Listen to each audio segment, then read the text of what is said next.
નમસ્કાર મિત્રો, આજે આપણે વાત કરવાના છીએ પંચમહાલ જિલ્લાના ગોધરા તાલુકામાં આવેલા લાડપુર ગામના પ્રસિદ્ધ મેળા વિશે। આ મેળો માત્ર એક સામાન્ય મેળો નથી, પરંતુ તેની પાછળ ઘણા વર્ષોથી ચાલતી આવતી પરંપરા અને રહસ્ય જોડાયેલું છે।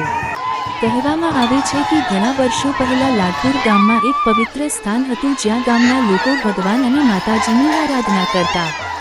ગામના વડીલો કહે છે કે અહીં ભક્તિથી કરેલી પ્રાર્થના ઘણી વખત સાચી પડે છે।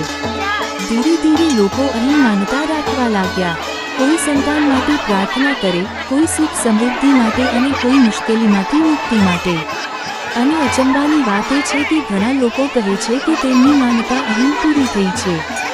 જ્યારે લોકોની માનતા પૂરી થાય છે ત્યારે તેઓ ફરી અહીં આવીને નાળિયેર ચડાવે છે, ધ્વજ ચડાવે છે અને પ્રસાદ વહેંચે છે। સમય જતાં આ પવિત્ર સ્થળ પર દર વર્ષે એક મોટો મેળો ભરાવા લાગ્યો। આજે આ મેળો આસપાસના ઘણા ગામો માટે આસ્થા અને ઉત્સવનું કેન્દ્ર બની ગયો છે। મેળાના દિવસોમાં લાડપુર ગામનું વાતાવરણ ખૂબ જ અલગ લાગે છે।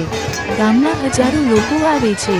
મેળામાં તમે ઘણી રસપ્રદ વસ્તુઓ જોઈ શકો છો: લોકનૃત્ય, ગ્રામ્ય રમતો, બાળકો માટે ઝૂલા અને સ્થાનિક વેપારીઓના સ્ટોલ।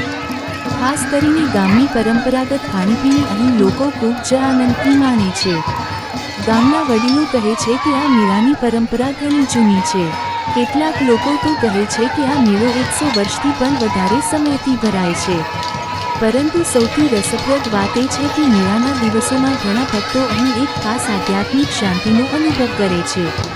લોકો માને છે કે અહીં દિલથી કરેલી પ્રાર્થના ભગવાન સુધી જરૂર પહોંચે છે। આ કારણથી દર વર્ષે હજારો લોકો અહીં આવે છે અને આ મેળાને એક ખાસ ઓળખ આપે છે। આ છે લાડપુર ગામના પ્રસિદ્ધ મેળાનું રહસ્ય, જે માત્ર ઉત્સવ નથી પરંતુ લોકોની આસ્થા, પરંપરા અને સંસ્કૃતિ સાથે જોડાયેલું છે। જો તમને પણ આવા ગામડાના મેળા અને સંસ્કૃતિ વિશે જાણવા ગમે છે તો વિડીયોને લાઈક કરો, શેર કરો અને ચેનલને સબસ્ક્રાઇબ કરવાનું ભૂલશો નહીં। ધન્યવાદ।